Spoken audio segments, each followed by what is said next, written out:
ఒక కప్పు మైదా పిండితో ఇన్స్టాంట్గా జ్యూసీగా ఉండే పనస తొనలు ఇంట్లోనే ప్రిపేర్ చేసుకోవచ్చు. ఒక్క కప్పు పిండికి 10 పనస తొనలు అవుతాయి ఈ విధంగా చేస్తే. ముందుగా ఒక కప్పు మైదా పిండి, చిటికెడు ఉప్పు, 1 టేబుల్ స్పూన్ ఆయిల్ వేసుకొని పిండి బాగా కలుపుకోవాలి.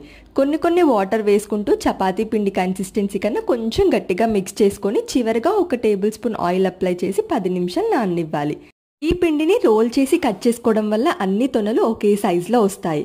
పొడి పిండి అప్లై చేసుకుంటూ రౌండ్ షేప్లో కాకుండా పొడుగ్గా చపాతీ చేసుకొని ఎడ్జెస్ కట్ చేసేసుకోవాలి.